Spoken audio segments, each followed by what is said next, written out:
Welcome to I'm Screaming, a podcast for anyone who's felt like shamelessly screaming at the top of their lungs over a moment in pop culture. Because sometimes pop culture can be scary and you gotta let it out. Let's scream about it together. Hello, Meg. Hello, Giselle. Here we are, folks. We are here with our bonus episode.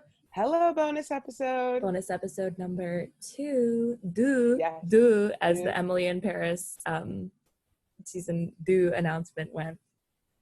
Yes. Did you also, side note, did you see that Netflix posted it's supposed to be pronounced Emily or en Paris or something like that? Well, it said it's supposed to rhyme. So Emily in Paris are supposed to rhyme. So it's either Emily in Paris or Amelie in Paris. I don't know. I hate that. But that means that Emily would have to be spelled differently. I believe. It would have to be spelled like Emelie, literally. Like everybody's reaction to that was just like, no, heart. Yeah, I saw that. That was funny. Or maybe you posted it. That was funny. I posted that to the actual reaction, and then I went on Twitter and everyone was like, no, heart. Yep. No. But friends, we are not here to speak about Emily in Paris. Actually, we are here to talk all things music. We're going to talk music. Back in a couple of weeks ago, we posted that we were going to do a mini-sode about Little Mix's album. Mm-hmm. But since so many things happened that we care about, in particular, 3 albums came out that we want to talk about. So, of course, the first is Confetti by Little Mix. We all know. We're going to speak about that. And we're finally going to get to talk about Positions by Ariana Grande, because we never talked about it. Exactly. We'll talk about the full album. And finally, I feel like this one, for the two of us, kind of snuck up on our radar as one that we'll actually talk about, because we kind of knew it was going to happen. I actually didn't know it was going to happen on the day it happened. It came out on the same day as Positions came out, and that's Love Goes by Sam Smith, which is a powerhouse. Yeah, and I feel like Samuel has always been someone who we love a lot. We've followed Samuel's career. But they really popped off with this album. We'll go more into depth, but we could not do a music album roundup of, I guess it's October, November, kind of. Yeah. About Samuel. So releases. Those are the 3 albums we're going to speak about. Basically, we're kind of just winging. It's not the right word, but Megan and I basically have put together our favorite songs from the album, and we'll talk about our favorites. We'll talk about the albums in full, and that's what's gonna happen. We're gonna give you our candid reviews. Yes, so I feel like we should start with maybe Little Mix, Confetti, because that was kind of we've been leading up to that for a while, I feel. Well, because I think they've been mentioned on this podcast a bunch of times. Yes. Mostly in the frame of justice for Little Mix. Yes. Because they are incredibly underappreciated and completely underrated. Yeah, I mean, there's just no other girl groups that are doing it like this. Even when Fifth Harmony was around, because they kind of came about around similar times. Little Mix was first, but and in similar ways, being formed on a talent show. Time and Cow led programs. Yeah. But I think that back in the day they were always compared, but this is no tea, no shade, because obviously we don't like to pit women against each other.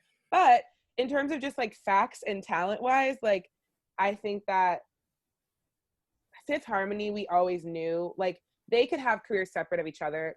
I'm not all, but some could have careers separate of each other. But I feel Little Mix, while they they're extremely talented, they just work incredibly well as a group.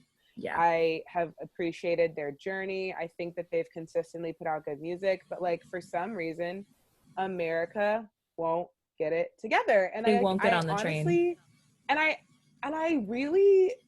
I'm confused, because I understand that very much girl group, boy group, that kind of thing still is relevant in the UK, and I think they latch on to a little bit more of the pop music that Little Mix puts out. That's kind of more of the genre that people in the UK are doing, the Anne Marie's, the Zara Larsons, even though she's more European, but I feel the UK kind of embraces her. Dua Lipa, all those kinds of people. Like I feel like they're very much putting out this like very pop centric music, where Little Mix is also, but I just feel like there's something about them that just like never clicks with the US, and I like don't get it. No, like, it doesn't make any sense because but then again, it's like you think about like what are other like girl groups that have been like long-term successful in this country. Like the first one, obviously, like with Destiny's Child is like one thing, but like the Chicks are still are still together. A lot of people love them. I'm not really a big the Chicks girl, but I don't know. Even why am I like blanking? The Chicks had backlash back in the day because like of their stance. They like hated George Bush or whatever. But yeah, like Destiny's Child, TLC, the Chicks, you know, obviously in the UK we had the Spice Girls. But also I think about like the popularity of One Direction, who, as we all know, did not actually win X Factor or X Factor, was that X Factor? Yep. They didn't actually win X Factor, but they got third. But Little Mix actually won their season, and I mean, I obviously understand that like the appeal of the One Direction is that women and men alike and non-binary folk can lust after them. They are more sex symbols in terms of lusting, and when it comes to fandoms, a lot of times it's skews female. Fandoms in this kind of musical way usually skew because female. Pop music is for girls. Yeah, or gay males. Yep. Like, this is not a lie, this is the truth. And I would say that our musical taste falls in the line of, you know, eccentric females and gay males. Yep. That's my music taste. It makes sense that I love Little Mix, but I think they, as I said previously, have continuously put out good music, and all of that prelude to say, I think Confetti is a great album. I do too. I agree 100%. I think they really made some points. Like they really went for it. And I think they also, something that I don't know if it was you, but I think you and I agreed with Vera on this, that their past albums have just been like really long, like so many songs. And I think they finally kind of, you know, dialed it back a little. This is 13 songs.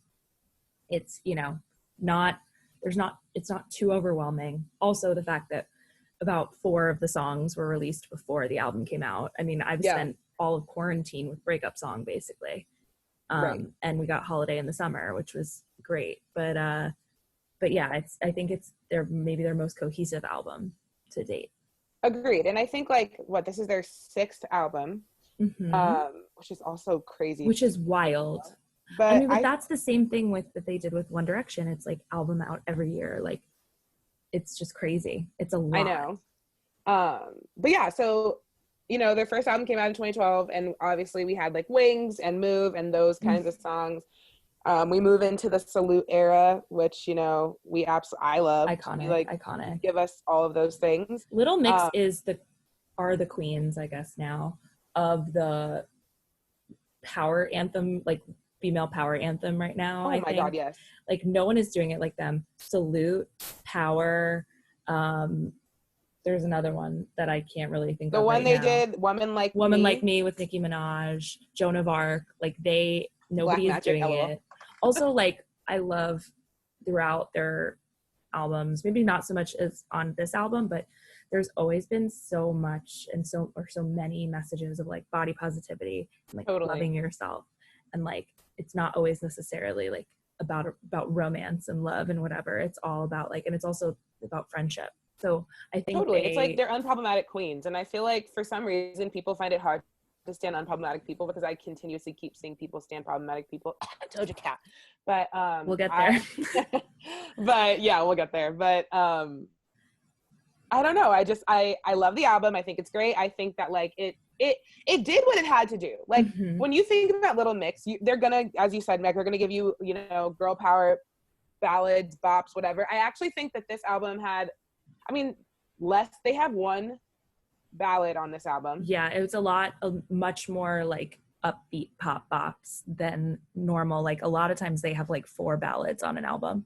Yeah, they have one ballad on this album. Also, sorry, side note, before we get into the album, I've said this many times, I have a bone to pick with Little Mix's management team because Yep. they don't want them to be great. I'm asking myself the question of who is not allowing Little Mix to be great. It's fucking their management team, because like even with this whole entire rollout of this album, they do this every album, but with this album, the first single, so Breakup Song, was released on the same day as Dua Lipa's album in the beginning of quarantine. So like that was trash because like obviously Dua Lipa's album is going to overshadow this, like it's just a fact. And then whatever, they had their continuous rollouts and like songs that came out, but like also like if you don't follow them on Instagram, like I guess that's how everyone finds out their news, but like I feel like you would have no idea that this was happening, like 100%. because they weren't doing like, let's give them American promo. They should be showing up on all these different like news outlets. Like what's the deal? On then, late night shows, do a virtual performance. Like if Blackpink can get on all these shows, bitch, so can Little Mix. 100%. Like that's foolish to me. And then they released their album on November 6th, which was literally 3 days after the fucking biggest election of our lifetime. I mean, it was still the election, basically. I mean, yes, I was not focusing on it. No, I mean, I'm still feeling like, I was talking to Vera about this yesterday. Like, I still feel like I have like post-election like trauma and depression, stress. And I'm like kind of unable to get back to it. So like, even though I love Little Mix so much, I still have not even posted about the album on my social media because like I just still feel a bit weird, like returning back to this normalcy, 100%. Even though I feel like there's, you know, we have clashing fucking presidencies trying to take control of the world. But that's not even, that's the point. Yeah, so I just feel like Little Mix's team like literally disrespected them so much because like this album is very good, and like I just think no one's giving it the time of day except for people in the UK because no one in America cares. Exactly. Like they hosted the the EMEAs? EMAs. Sorry. European Music Awards. European Music Awards, and we've watched a couple of clips from it now. I mean, another thing that they need help with is styling. 100%. We talked about this the other night. It's so upsetting. It's so upsetting. But I mean, they hosted this huge European Music Award show. Like, why aren't they like having features here? I don't understand it. But something to note that I was just thinking about is that this album, I think, is their first album without a collab. Oh wow, I did not notice that. Yeah, I mean they did like a breakup song remix, which was amazing, which I like run to all the time because it's such a bop. But other than that, it's all them. That's so true. I feel like on Glory Days, they had like 4 features. 5. Sorry, Stormzy, Machine Gun Kelly, Charlie Puth, Kid Ink, and CMCO. These are all things. So I think that this is what Little Mix does, is that they release albums solo, like, and then in their deluxe edition, that's when they're gonna have all the features. Well, because it's like Secret Love Song with the original is without that, or which is just them, and then it's with Jason Derulo. Same with Power. They add Stormzy on the deluxe. Yeah, and No More Sad Songs was originally just them, and then they put Machine Gun Kelly on it. So I think that's what they do to like basically make their albums live a longer life. And like promote songs that weren't singles, but yes. Was Glory Days ever just a regular album, or was it always just expanded edition? I can't remember. I mean, the Glory Days, like I actually feel like that's a Little Mix album is it that one? Whatever the one is Shout Out to My Ex is on. That's Glory Days, yeah. Yeah, I feel like I have like the connection with that one, but for some reason I have a distinct memory of it because like this is like a personal story, but this boy I was with in high school had like resurfaced in my life at that point in time. And not that we actually ever dated, because we did not actually date, but Shout Out to My Ex came out and I felt personally like attached to Shout Out to My Ex. And I remember going to a date my senior year of college, and like he had like messaged me and I was like, oh my God, like this is too much. Also, like I know he doesn't listen to this, but I'm like stressed. And I was like, I'm like, Shout Out to My Ex is about me, like fuck him, I'm done. Too much of my life was spent being sad about this person and I'm moving on. Oh my God, I love that. So I love that so much. Maybe that's also why I have such a personal connection to Little Mix, because I feel as though they helped me with so many parts of my life. I had Get Weird, that album, that's my favorite Little Mix album. I had that in my car. Oh, no way. Year of college, I would just drive around in my little bug with Weird People. all those songs. I love Shout Out to My Ex too. I think that's when I first became very cognizant of them. Like obviously I'd heard their stuff before. Like I loved Wings, and I didn't even really like connect Wings with them at first or anything. My acapella but group sang that song. Really? Oh.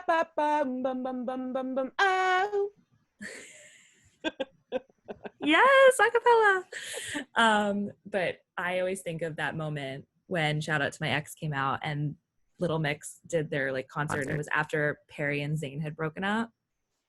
And basically it's supposedly like Perry wrote it about Zayn. I don't know if she actually wrote it by herself or what, but we stand, and there's a clip of them. They're just like at a show, and as you know, the song starts off. It goes, "This is a shout out to my ex," and then it kind of cuts. Oh, I've seen that clip. And in like Perry, I guess, starts and she sings that part, and then all of a sudden it goes silent, and someone screams, "Zayn's a bitch!" And they have to stop the song because they're laughing so hard. It's incredible. Maybe I'll cut that in here somehow if I can find it. Yes, please it's do. So funny. It's so funny. It's really like amazing. But literally, I mean, this is turning into an ode to Little Mix, but as it should. As it should, because they deserve a full episode. Honestly, they deserve a lot of our time. But okay, so let's dig into Confetti. Yes. So like as we've said, it's a great album. Very much synthy pop. Little Mix loves a beat, like a backbeat. Oh yeah. They love to like have something go in, and it's like a synth beat. Like they love nothing more. And this song is truly full of them. So I feel like maybe I'm throwing this out here. Should we start with the title tracks, because there were like 10, and just like say our feelings? Okay. Amazing. So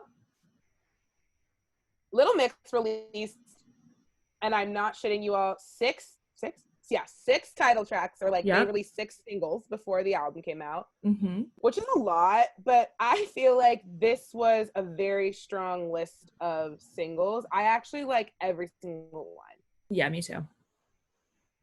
So the first was Breakup Song, which came out, as we said, in the beginning of quarantine, so like March. And I loved it. I thought this was Breakup a very strong so thing to lead with. I feel like some people were like, did not like LM5.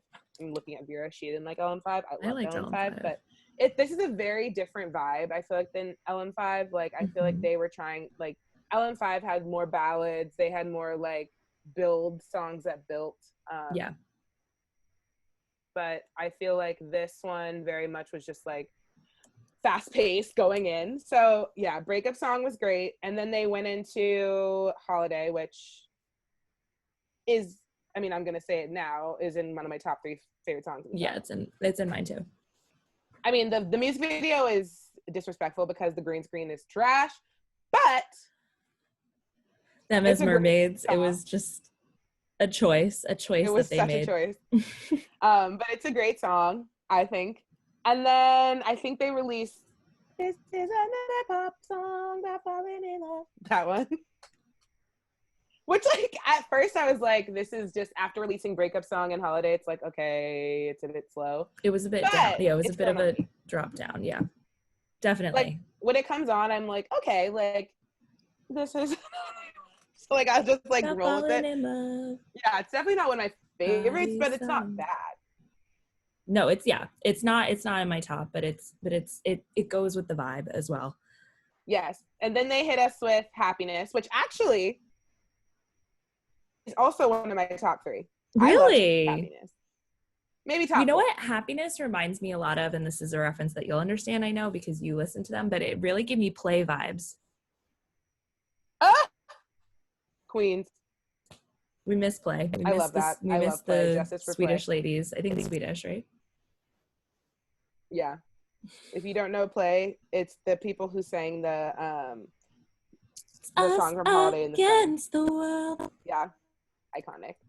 And then after Happiness, they hit us with "He Used to Sing Me Sweet Melodies," which is a great song, honestly. It's so good.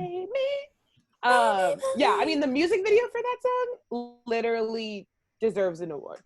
The choreo is incredible.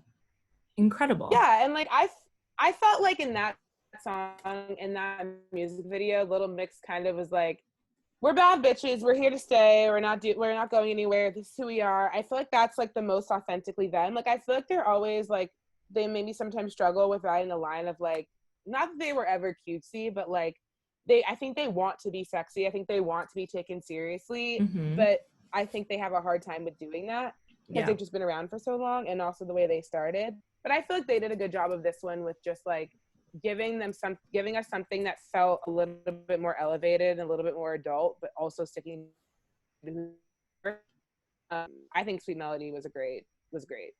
Yeah, Sweet Melody is towards the top of my list for sure. It's just it's a powerhouse. Agreed. And then finally Confetti, which came out like maybe a little bit before, like a couple days before the actual album dropped. Yeah, I think it was literally like that week, which again was election week and was so I didn't even hear it. I have to be honest, I didn't hear it until the album came out because I didn't even realize. Yeah, I was gonna say that too. I think I like saw that it dropped and I maybe listened to it once, but like I think mid-play I was like, this is not the energy that I'm setting in the room today, because I was very much like somber energy. Yeah, no, it was not. It was not a pop song day. No. So those are the singles, and I honestly think the singles, as most people that put out singles, were some of the strongest songs on the album. Like I think it's a pretty well-rounded album, but the singles were definitely, to me, some of the strongest and most memorable. Yeah. Most of them are towards the top of my list. For me. Yeah.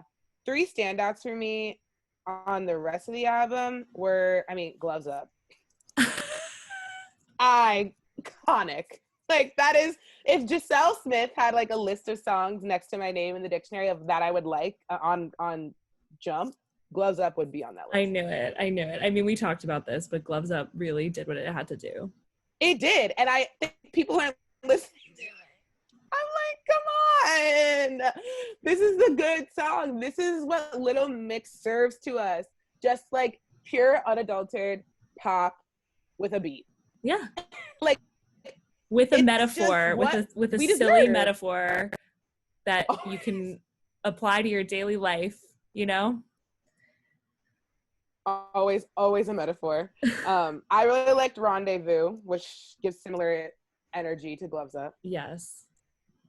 Rendezvous to me is just like it's a real one. It's a real bop. Oh yeah, 100%. I do have Rendezvous and Gloves Up in the same kind of area on my list because I really do think they like are almost like a two-hander. They really have the same vibe. Yeah. And then my last one that I like really, really loved was Breathe. Yes. This is the thing. This is what's hard. It's like I like all of them. Totally. The one that I have, and this is like mean of me to even say, but it's at the bottom of my ranking, but I still like it, is what is it? If You Want My Love. I like it. What I couldn't get out of my head when I was listening to it is that it gives me very, very like extreme Backstreet Boys vibes, which I think I kind of feel on a lot of this album. I don't know what it is, but this one especially gave me like, if you want my love, just like the very like dances. I know, but it's very like I want to be able to like describe what I'm thinking through my voice, but it's like the pots and pans sound where it's like I feel like a lot of these songs had that pots and pans. Like a different pots is really the year of pots and pans. Totally, like a different pots and pans energy that Charlie gives me, but like similarly like that like machine pots and pans vibe. Like that was what a lot of this album gave me. And yeah, I think all in all, I mean, there's other songs, but like to me, those are all. Like, one that you didn't mention. Well, actually, two that you didn't mention are actually in my top, like very close to the top for me. The first one is A Mess in parentheses Happy for You. That one's good too. And I also really weirdly, which I don't think this is usually my vibe, but I really like Nothing But My Feelings. Yeah. I'm laying here in nothing but my feelings. Yeah, that one's good too. It's just fun. It sounds different than the other ones, which is nice. Yes, exactly. And I think that's maybe why I like it a lot, but because like, but I don't think this suffers from the same thing that I think we're going to talk about with Ariana. Whereas like, it only took me a couple of listens to like really like remember and like feel the vibe of each song, like different from each other. They are like you say, like when something is cohesive, it could also mean that like everything sounds the same.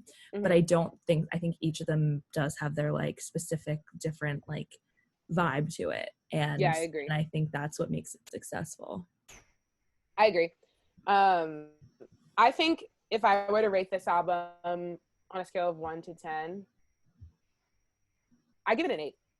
I was gonna say either 7.5 or 8, but I really think I'm gonna spend more time with it in the next couple weeks too, and it's gonna grow on me even more. Yeah, I think it's not my favorite Little Mix album yet, just because I also think, like as I said, I have like sentimental value attached to different Little Mix albums and songs. Mm-hmm. But like I do think that like this album I'll always remember it.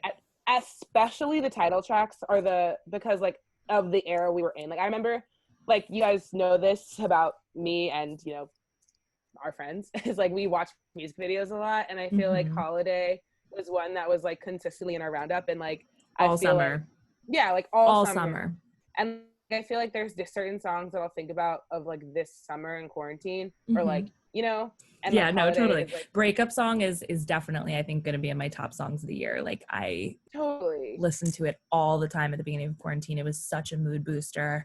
It was so like such a bright spot. And then same with Holiday even. Like it's just, yeah, I mean, I wish that the album rollout had been stronger, because I think like it's just going to get slept on again. One thing I do think though is unique, now that I'm kind of thinking about it, when I just described kind of those different songs, this is like maybe one of the only album rollouts that we've had that have lasted us this whole entire quarantine. Like, Breakup Song came out in March, and then now it's November, and the album just came out. Like, I feel like there's different parts of this quarantine life we've lived for the last 10 months that I can pinpoint a Little Mix song to, which is like kind of cool, because I feel like Dua came out in the beginning of it, and like I listened to like Future Nostalgia is an incredible album, but I do listen to it a lot less now. Yeah, and, definitely. Like Chromatica, I feel like is definitely still in my rotation. Like the songs I love of Chromatica, but like also obviously I played the shit out of it for like a month or two. Literally constantly. I listened to Rain on Me for like 3 days straight without listening to anything else. Totally. But yeah, no, I think brava Little Mix. I would love to speak to their management team, as I've said many times, but for what it's worth, I think this was a good album, a great album. Yeah. And I just hope it's not one of their last. It scares me a little bit all the time, like thinking of groups. I hope not. I really don't. But like, I just think like it's just groups scare me. I like mean, groups they've been together love, for 8 years. Yeah, like groups you love just scare me. And I also think like there's sometimes they're all still super young, like they're really young, but because they literally pop out an album every year. Right. But I do sometimes feel like, and I'm not putting an omen on them because I love them and I want them to stay together. But I do think that a shift made like in the next couple of years, like the same music and shit they're doing now in terms of like all these like dance moves and shit, like they're gonna get older. Like I think that their music will have to evolve with them as it has. Yeah. But I'm interested to see where their career takes them in the next couple of years. Yeah, definitely agreed. And also like I think like 2 of them are engaged, or like they're all in relationships except for Jade just broke up with her boyfriend. Yeah, like Leanne's engaged, Perry's in a relationship. Yeah. So it does become like how much money they make, like, and do they want to keep doing this kind of thing? I mean, they very much seem to still enjoy it, not in the same way that like it happened with One Direction, where you could tell like they were just so sick of it. So maybe it is a good thing that they're not as famous, because that means that they get to kind of like lay lower. But also we want US success for them. They deserve it. Yeah, I agree. I think that Little Mix is one group, like while they're all individually talented, they're stronger together, and I think that their fame will always be correlated to each other. So yeah, and I mean, I do think like we said this about Fifth Harmony, but I do think Little Mix has gotten so much better. like they really like Leanne is like most improved for sure, but Oh they've yeah. all improved so much. And it's like I used to get so nervous when Perry would like do her high notes and just be like, girl, like stay in a lower register, like enough. But they definitely have like improved and are just like only getting better. So Agreed. So the Megan Giselle stamp of approval for Confetti. Confetti. Confetti. Boom, boom, boom, boom.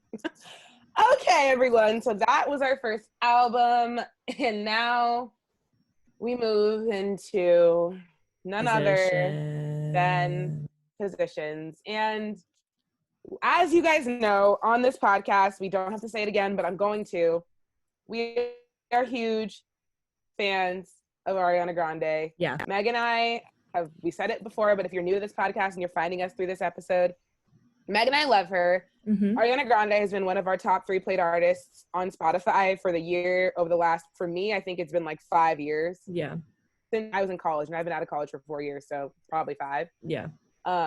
We love her. I like truly believe she's extremely talented, and I'd say like most of like her, me like having to breathe, like her discography, when I think about it as a whole, is immaculate to me. It is a very, very, very superb discography. Mm-hmm. And we reach we reach Positions, to which I think before we even get into the album itself and the singular single that we have, I think we need to talk about and reiterate our feelings towards it, because like, as we know, Ari has been through many things. Like the Thank You Next Sweetener era was just like so stressful, chaotic. And like, I think that like that is when she gained a lot of her fans. Like that's when she became mainstream. Oh, that's when she became huge. Yeah. It's like she was like decently big back in like the Dangerous Woman and like Yours Truly days, but like, well, I think that's because, you know, she came from Nickelodeon, so she had a base there initially, you know, like she was on Victoria, she had her own show then, and it's kind of like she has a built-in fan base of like that's probably mostly like Gen Zers, maybe like young millennials, right? I feel like it's us, our age. It is kind of us, yeah, it's us, but I guess that Sam and Cat thing was like after our time, and I feel like it was bigger than I even realized on Nickelodeon. But yeah, and then like I think I 100% agree with you. Sweetener, Thank You Next is when she like hit it big, but I think like hit it big mainstream. Like she still always like had that base, but it's more like she's a household name now to everyone. Totally. And even like when Sweetener first came out, so like I once again I have memories attached to songs. So like I remember distinctly Sweetener came out, or it's not Sweetener, No Tears Left to Cry came out in February of 2018, because that song came out and the first time I listened to it was in this exact apartment, and I moved back into this apartment after not living here for 6 months, and I was playing it in that bathroom and like our next door in like the bathroom, and played it on my like thing, and I was brushing my teeth watching her perform on Jimmy Fallon. Like I distinctly have that memory, and I feel like in that memory I feel like to me, Ariana Grande was still for the girls and the gays. Like, she still wasn't what she is today. Like when Sweetener happened, and like obviously with tragedy it comes like many things. And I think like when obviously she had gained a lot of like notoriety from the Manchester bombing, which was very sad. But I think like you guys know the cadence: Pete Davidson, Mac Miller passing, and then Thank You Next. And then like Thank You Next was actually her first #1 single on the Billboard charts, which is like to me wild, because like Justice for Into You, but that's another story. Thank You Next is actually one of my least favorite songs by Ariana Grande, but that's also another story. But yeah, so she reached mainstream fame, and then I think a lot of people hopped onto the train during Sweetener, Thank You Next, and then there was just so much Ariana Grande for such a long period of time. Like we just had, it was like for, I feel like almost 2 years, it was like, she was being shoved at us. Like, but at the time I didn't feel like it was being shoved. Like I felt like I understand she's promoting these albums. There's lots going on, whatever. So yeah, she was the biggest person on the planet for so long, and like Right. it was like, so like you said, like whenever No Tears Left to Cry came out in like the spring, and then the album came out in August, and but then Thank You Next was released November 3rd or something, because I remember, because it was like a Saturday night and I got home and all of a sudden it was like Ariana's dropping an album or a song at midnight. And that, I mean, within that is just her entire relationship with Pete Davidson. Right. That's how long it lasts. That's all, as long as it lasted, and the whole Mac thing. But then it was just kind of like you said, the album, then Thank You Next album came out in February, and then she was on tour for like a year. Yeah, I saw her on this tour. Yeah, and the tour felt like it lasted forever. And even at that, then she was still putting out some more singles. Like she had that one Monopoly with her friend, what's her name, Victoria Monet. Yeah. And then Boyfriend and all this stuff. And then there's like rumors she's going to be in Wicked, rumors she's doing this, she's dating this person, she's dating that person. Yeah. So, and then I felt she kind of closed that chapter with the live album that you adore, that I love so much. Yeah, and I felt which came out the day before Christmas, I believe. Right. It was Christmas Eve, 2019 it would have been. Yeah, and so I kind of felt like with that live album, okay, goodbye now, thank you, bye, or whatever it's called. K bye for now. Yes, K bye for now. So yeah. Like I kind of felt like we were getting like not a year without Ariana, because I knew she was always going to be around, but I was kind of like ready for her to like have a break, have a moment to recoup and a real break to regenerate into like, you know, this new Ari. Mm-hmm. All of that to say, we've been doing that. We thought, I guess she has been for the last, 10 months. And then all of a sudden, like a month ago, we get like new single or like new music coming this month. I can't wait to give you my album this month on like October 15th. Yeah. And like, I just felt like the world like wasn't ready for it. Like I feel like when Beyonce drops an album, or like even like I don't know, I feel like when Rihanna decides to drop R9, like the world's gonna like literally stop, implode. And like I feel like Ariana like in theory has that power, but I just feel like obviously all of us fans are like we're excited when it was announced, but like I wasn't like starved for Ariana. Like mm-hmm. I wasn't like I need a single, I need an album, I'm missing her, like I need it. I was still actively streaming, fucking Thank You Next. Like I still had Sweetener, like all the other albums. Like I was still very much living in my bliss and like not needing it.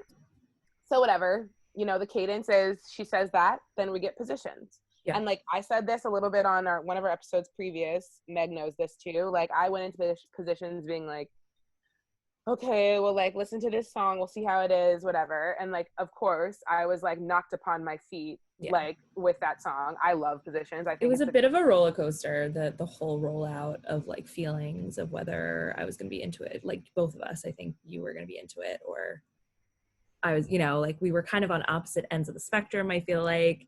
Whereas like I was like, okay, I can get excited for this. And you're kind of like, I don't want this. And then when it came out, you were like, oh my God, I love this. And I was like, I'm going to need some time with it. So we were fully like back and forth and back and forth. No, agreed. But I think we both kind of agreed about then the album. Yeah. So then we hear Positions, and I was like real lit about the single, which like got me a little bit more excited for the album, but still I was kind of like, okay, here we go. Mm-hmm. So then Positions drops, and upon first listen, it was a meh for me. And I've never felt that way about an Ari album. Meh. Yeah, same. I mean, I've never on first reaction felt that way, for sure. Like exactly. So like the way I feel like I usually like listen to Ari albums is like she gives us like singles that we like love. She gives us, she prepares us for it. So we have like good singles coming out. But then there's always like one song on the album that you're like, oh yeah, I get it. Yeah. Like for like Sweetener, I feel like for all of us, or was it? Yeah, Sweetener was Breathing. We were all like, get it. Yep, got it. Where like everyone consistently is like, oh yeah. Yeah. Yep, we got it. Mm-hmm. And And then like on Thank You Next, like I'm trying to think, like I mean there's lots of Break Up With My Girlfriend, she released that as a single though. But like for me, I love Bad Idea, In My Head. People love Ghostin', but she won't sing that live. We all know why. NASA, all that. Like yeah, Bad Ideas, so good. And In My Head, yep, same for me probably. I also really loved Imagine, and that was just a me promo too. single, but I loved Imagine. But I also really liked like, Thank You Next. I was really wrapped up in the whole Thank You Next of it all. Like now when like reflecting back, I'm like, oh well, like yeah, like it's not her best song and it's not even close, but it was just such a moment with the music video and everything going on. But yeah. Right. And like hold on one second, Meg.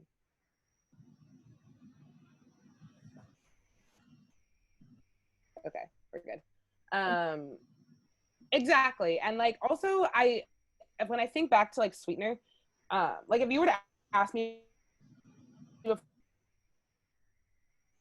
least favorite, because I truly do like love them all, but my least favorite Ari album would have been Sweetener. Yeah, before this same album. and it's hard for me because like when these kind of albums come out, like there's different nuggets of people that I like text and like consult from. So like with Ari, at least it's like you, obviously, but like two other people who I like genuinely consider to be extreme Ari stans, but also like people I trust their music taste are Sean and Kubale.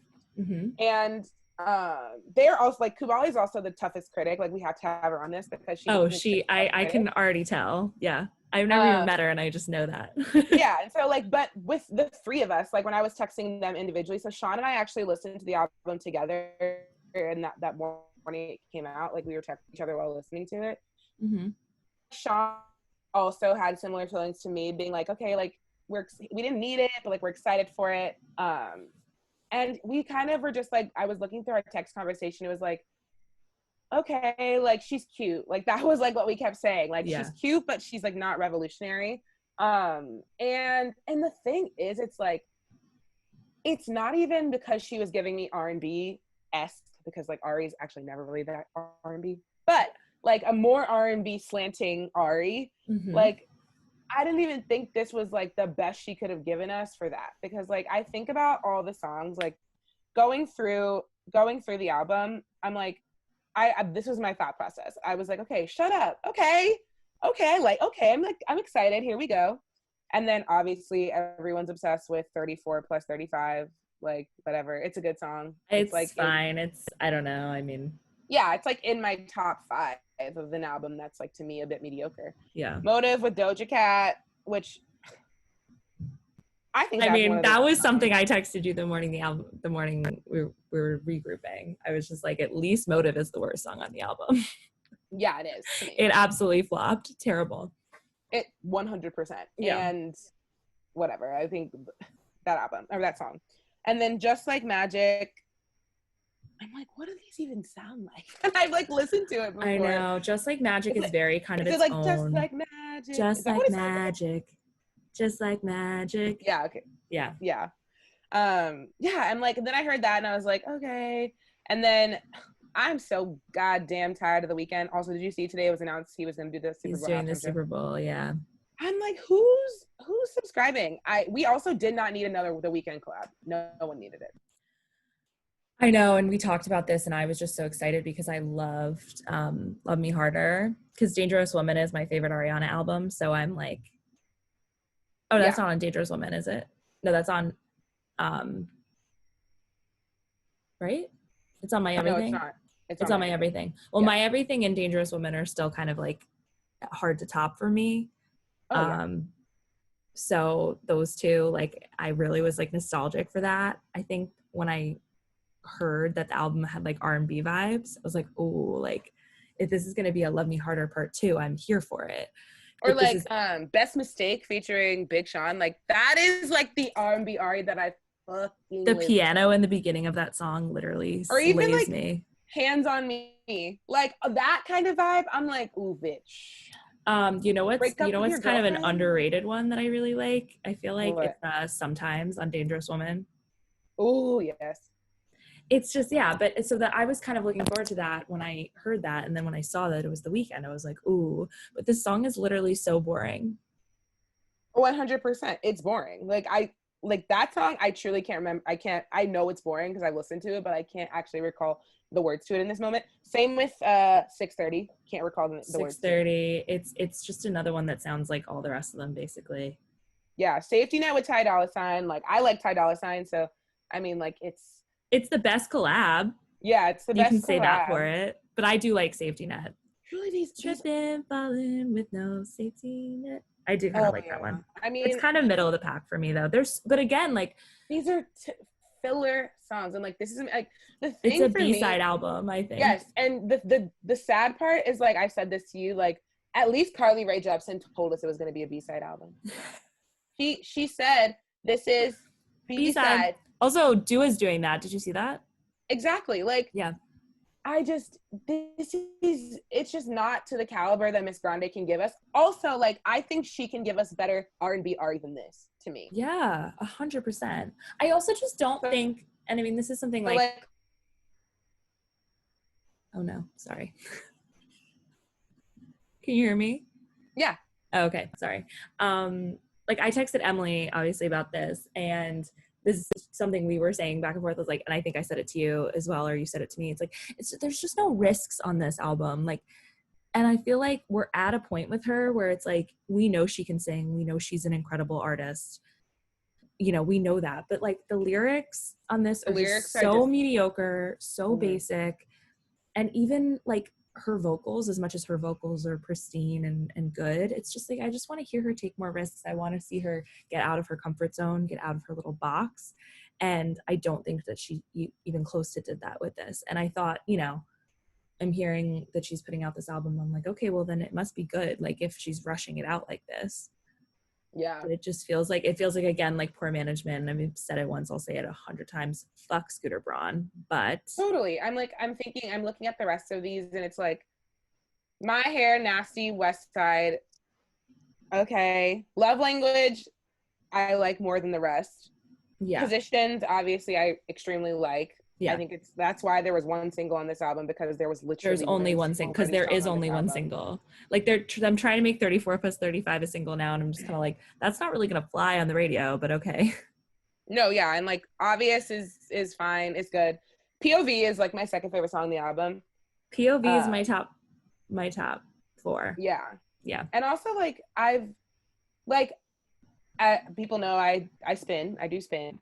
And I've gone to like a couple of like Ari themed spin classes over the last couple of weeks when this album's been out, and like, you hear some of, like, first of all, you can't really play a lot of these songs that spin, which is fine, but like, I've heard, like, for slower ones, like, obviously we have Positions and like POV, and it's like, you hear that compared to her other discography, and I'm like, why? I know, it sucks. It really sucks. I actually really like Obvious. Yeah.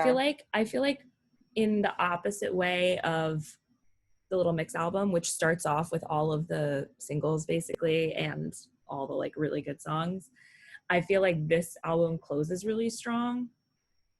Right. Like Love Language, Positions, Obvious, POV. Like, I like, those are like 4 that are, and I actually like West Side as well. Yeah. But I just feel like the beginning is a mess. It's trying to figure out what it is. And like Shut Up and 34 plus 35, I feel like have the same vibe, but then it's like Motive. Then Just Like Magic is completely different. Then Off the Table is completely different. And it's just like, it doesn't have any flow. Yeah. It's jarring. It is. And like, I think it's growing on me a little bit more as I listen to it. Like, I added some like into my like November playlist that I'm building. And like, when it comes on, I'm like, okay, like, I think it's, the songs for me are better when I'm growing and listening to them individually, not thinking about the album rather than just listening to it as a whole. Yeah. I think it's like, yeah, like you were saying, Meg, like the album to me is not as cohesive, and it's not really to me like a strong body of work, but like I think that individually the songs could like grow on me in different points. It's like, I could definitely see like Just Like Magic being one of my favorite songs from the album in like 3 weeks. Like, yeah. I can see that happening. I can see that happening for you too. That feels like a very you song to me. Totally. And like, I can see that happening for me as I listen to it more and more. But like, I think this is like just the first Ari album that on first listen, I like I said in the beginning, like I wasn't like, oh fuck yeah, my bitch went off, you know, like, and And like I wanted that. Like I wanted it. I was so wanted it to, because I was like literally getting ready to move. And so I was up late that Friday, so I listened to the whole thing, or that Thursday. And I was just like, come on, like I need one that's gonna hook me into this, you know? And the next morning I woke up and I was just like, I don't even remember any of these songs, you know? It kind of feels like, I don't know, like, you know how people talk about like the sophomore album curse? Yep. And I feel like it's like when people, and maybe it's not even just sophomore album, because obviously it's not a sophomore album, but like when people have like a really successful album and like all this pressure, it's like I think about Cardi B, for example, and like WAP, I guess is like, WAP's not a good song, it's just a really catchy song. But like I think that she has like a lot to live up with from Invasion of Privacy, because I think Invasion of Privacy is like an incredible female rap album. Oh my God, it's so good. But like I think that like she has lots to live up with, and like same with Dua, like her first album was great, she has lots to live up with. But I also think with like this album, and that was like with Gaga, like Born This Way was like truly one of the best albums of our generation, and then Art Pop is not a bad album, but like people did not consider Art Pop a good album because Born This Way was literally immaculate. Yeah, I mean, I think these artists nowadays, like they can never like hit the nail on the head every single time. Right, totally. And so I think Ari it's usually has, and that's what she has. No, I do. I mean, I'm looking at I look at these albums. It's like, obviously, I love the live albums. That's a different story. But Christmas and Chill is an immaculate Christmas album. Like when Ari December just comes up that you want That's to. why I'm like, and this is not a fail, but I'm like, it also is just kind of a letdown after like the Rain on Me success, which I still think is just like the best song of the year, basically. 100%. And like when she came out with it, I really, like I said, I've said this I think on the podcast too, like I did not think she was going to put out an album this year. Like I did not think it was going to happen, and so it sucks that it's just not there. But she'll bounce back. I mean, this is just her fifth, right? Her fifth studio. I know, but what I'm wondering, Meg, is like what I'm her sixth.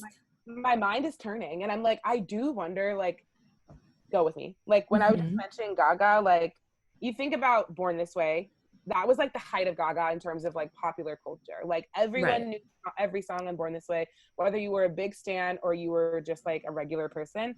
Yeah. And like as we've gone on, like obviously like no one really listened to Art Pop or Joanne. And I think like Chromatica, like the singles are big, but like I once again bringing up Spin, but like I go to Spin where I'm going to like literally Gaga themed classes, and me and Vera are the only two people who know like Alice, who know like who know like the more niche songs of that album. Like I think that like Gaga is maybe just like never going to reach that height of fame anymore, and she will just become someone where her singles are huge, but like when it comes to actually listening to the albums, like it's just fans. And I wonder, like I don't wish this upon Ari, but because she's super young, obviously, but like once we have this album and like whatever her next album is going to be, like I wonder, I mean, like, whatever. I hate feeling like I'm wishing peaking upon people because I'm not, but I'm just like looking at it with this critical eye as compared to other people. And like, I just feel like was Thank You Next a huge peak of her like fame, and like, well, now she kind of like, as it's sad as Taylor Swift, as I don't like her, but that was a good point she made in Miss Americana, how like a lot of these female celebrities like feel like they reach a peak and then they're continuously trying to recreate that moment, but like it never happens because like popular culture like won't let female artists win. No, 100%. And that's what I was going to say when you're just saying this. Like, I do agree with you. I do think this is like, it could be a mini peak. Like she could come back with her next album and it could be huge. And it could be the biggest thing ever. But it's also like so much of like when you're in the media as well. And this is something that doesn't happen to male artists. It's unfair, but it doesn't. It's mostly happens to female artists.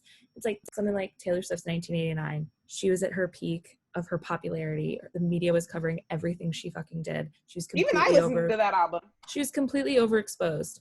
Same with Gaga in that Born This Way era, as much as whatever, like she was also like in a dark place in her life, I think. Like she was not like super well, like she's not as well as she is now. But like, you talk about people were waiting to see what she would wear to every award show, the meat dress. People thought she was crazy, but everybody was talking about her. And same thing with Ariana Grande, like we talked about before. Like she had this moment where she was the it girl. And and she's kind of lucky, I think, that she got off pretty unscathed in terms of like media overexposure, because I think, you know, if it had gone on a little any longer, or if she were a more obnoxious person, like in the sense that it's like she's everywhere, but I don't think she's necessarily like, you know, she doesn't necessarily like, there's not a lot of like talking heads, you know, or like talking points that you can pull out and like sensationalize from Ariana Grande. Like she just is like more reserved, I guess. I don't know, but yeah, it could have been worse for her. Totally. And like now I'm thinking, like us getting into musical analysis, but like now I'm thinking about like Rihanna and like her album and success trajectory. And it's like, as we know, Rihanna for the first 8 albums, literally, first 7 albums, put out an album a year. Mm-hmm. And she was huge. Like Rihanna is still huge, but it's different. Like, mm-hmm. and then she put out Anti, which is my personal favorite album of Rihanna. But as we know, like famously, no one listened to Anti when it came out.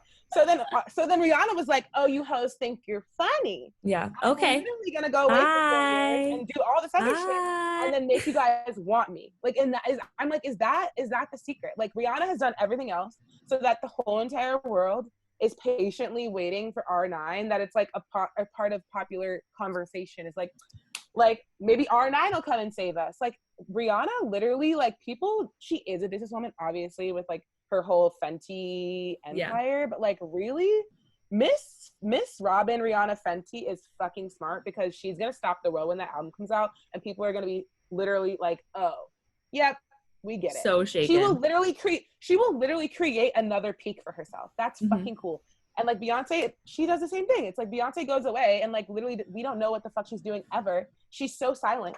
And then all of a sudden she drops things and the world falls apart. It's like they have figured out their own formulas to create new peaks. Like Beyonce, like I feel like every time she drops, it's a new peak for her. And then she just goes away. And I'm like, is that the secret? I don't know. But I'm very interested to see where Ari goes after this album, and if it continues to grow on people, where the promo continues to go, what singles she'll pick. Yeah, I mean, I don't know if there is a single here. I guess maybe there's a single in terms of the fact that we're going into winter now and it might be like more chill vibes. But yeah, I mean, I don't know. What would you give this out of 10 since we're giving our ratings? It doesn't have to be forever. It can just be. No, I know. Oh, 5. I was going to say 5.5. I was thinking 5.5 or 6, but I was like, nah, 5. Like being honest with myself, like the amount of like honest with myself in terms of like me not latching me enough to listen to it on repeat forever. Like, mm-hmm. as you said, I think this album will grow on me with time, and I think maybe if you ask me in 5 months, like my opinion of it will change. But in this exact moment, coming out the time it did, when I am really only listening to music that I like genuinely love is giving me comfort. So like I'm listening to a lot less new music right now because like my brain can't comprehend that and like the weight of the world. So I think that like I just haven't actually given this album maybe the effort that I usually have. But I will say that our last person that we're talking about on this episode of this pod is someone whose new album I have given the time of day because it's immaculate. Like it's perfect. It's so good. It's so good. I mean, and that's the thing. It's like, it does kind of suck because obviously Ari is going right to number 1. She's staying at number 1, but Sam's album is right there at number 2. And I do think I think it's miles better. Right. And I mean, I think it's also another album that's been in the works for a while.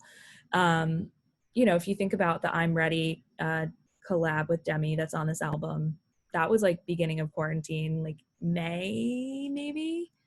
And obviously How Do You Sleep and Diamonds and like all these songs are on there. So it's been in the works for a while, and it's the longest album I think we're going to talk about today.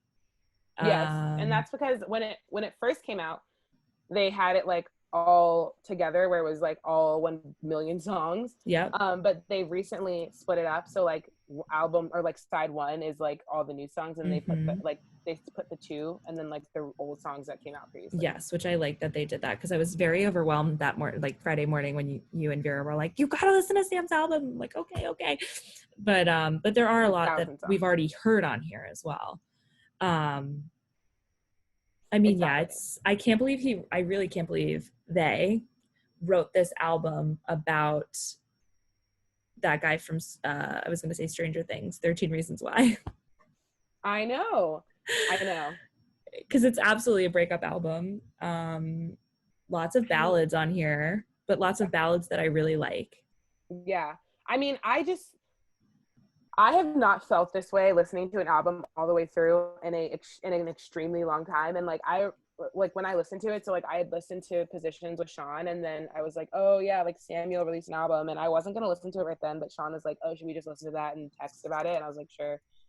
So then like literally and this is no shade to Sam, because like I actually really love Diamonds and My Oasis.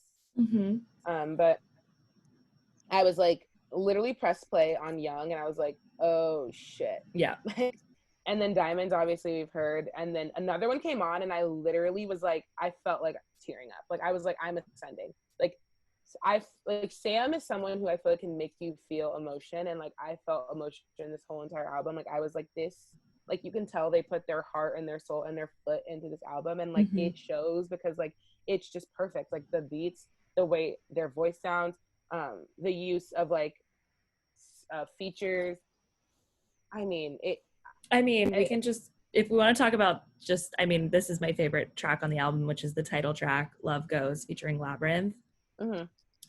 That song goes from in and out of 5 different genres in 4 minutes. And it's so, but at the same time, it doesn't feel jarring. It feels completely natural. And it's so fucking good. I can't even like emphasize how good it is. It's, the piano first, like the kind of synthy piano into just a straight up ballad with a chorus, and then all of a sudden those fucking trumpets. Yeah. And then basically at the end it feels it's also like violins, like very like, orchestra. It's beautiful. Yeah, it's truly a melodic journey, and like I think if you haven't watched Labyrinth and Sam perform it live on YouTube, you definitely should. Oh my god. But yeah, I just like that song, listening to it, it was just like a whole other experience. Like especially like coming off of listening to Ari's album, that kind of left me feeling like, oh, like I wish that were better. Like listening to Sam's album was just like truly another world. And like every song to me is great. Young's great. Diamonds, obviously one of the title tracks, great. Another one is in my top 3 of the album. Another one is my second favorite. My Oasis, we love. So Serious is also in my top 3. So I good. love that song. I think, and like the thing is like this album to me like is extremely cohesive, and like also I think we maybe said this before, but Sam's album was supposed to drop earlier, but then they like wrote all these songs, like they basically wrote a new album. So I think that like these new ones obviously are super cohesive, and like you're right, it's like balance is like the perfect word I can describe this album. It's like there's such a beautiful balance of like dancey tracks, but then also like ballads and songs in the middle, and each song is cohesive but in its own way tells a beautiful story and like sounds unique and are memorable, which I think Ariana's album lacks, is like being memorable. 100%. Like I think of like obviously the Love So Serious as well. Then there's like Dance Till You Love Someone Else, and that gives me Major Diamonds, like very cohesive with Diamonds vibes, but it also is very much its own thing, and it also almost gives me like, makes me feel like Dancing with a Stranger, which is technically on this album as well.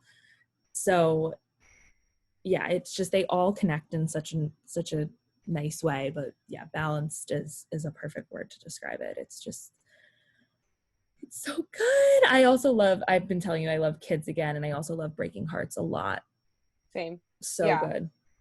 I mean, it's just incredible, and like it's obviously I think there was a lot more to talk about in terms of like Ari and Little Mix, because like I think there's a lot.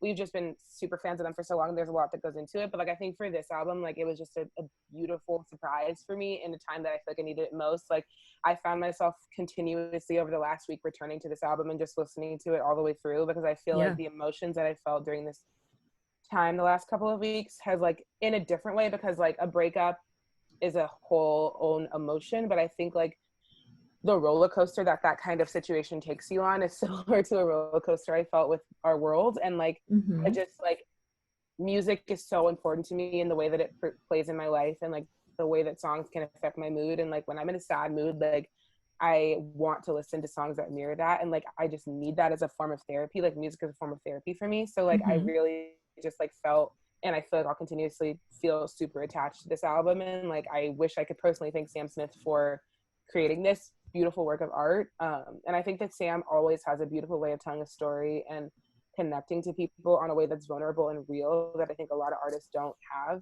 because I feel like Sam to me is just like a real person that has experienced human-like things in a way that's relatable.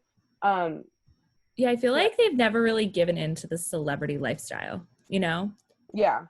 And I know they've had struggles. Like we've watched videos from their past album, and like I think that they, in the last album, they were still trying to like figure out who they were, and like they, you know, lost a lot of weight that they talk about that was like super hard for them. And now they're really just embracing their like their body type and who they are and what they look like, and like really figuring out who they want to be. And I feel like that's so beautiful, and you really see it reflected in this album. And like I think also like we're all at a very interesting time in our lives trying to understand our place in the world and where we fit. And I think that like this album just like is a beautiful 10 out of 10. Yeah. Wait, you said 10 out of 10? I did. I love it. I mean, 100%. It's so good. It's so hard to believe that they've only given us like 3 full albums. I mean, I think it's better than their last album for sure. And I agree. Just a triumphant return because it's been a while. So really happy that it's good and that they seem to be doing well too. We want the best for Sam. Exactly. Wow, everyone. I mean, thank you for coming on this journey with us. That, of course, we marketed it originally as like just going through the albums, but in turn it became a musical analysis and our thoughts on each of these individual artists. But as we said, each artist deserves their time to be talked about. And I also think as we speak about pop culture, these artists and the work they put out during the times we live in also mirror what's going on in our lives and in popular culture. And I think it's interesting to speak about. So totally. And I think that they all show up in different things we talk about sometimes, but we never really get a chance to take a step back too much and really like go almost like song by song or artist by artist and really give them a full analysis, like you said, which we can't help but do. But yeah, this was fun. Yes, if you guys have listened to all of these albums, please let us know your thoughts and feelings. If you agree with us, I definitely love to know people's thoughts and feelings on the female artist conversation we were having during the Ari portion of this episode. I'm very fascinated with the way female artists appear in our world and their comebacks and their peaks and all those things. So talk to us about it if you're interested. Thank you all so much for listening to this bonus episode and always listening. Happy 6-month anniversary to our beautiful podcast, I'm Screaming. We're so grateful to you for listening and to always tagging us in things and writing reviews and contributing to this universe that we are trying to create. We are small but mighty. And I just feel super grateful to have Meg and all of you guys to partake in this wonderful world of pop culture. Same, girl.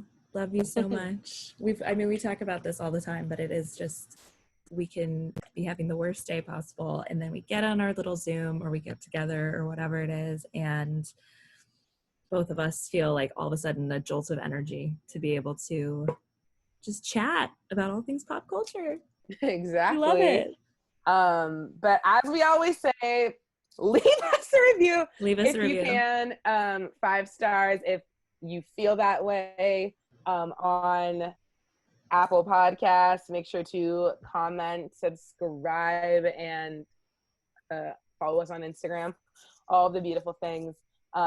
We love you guys. And as I always say, love you, Meg. Love you,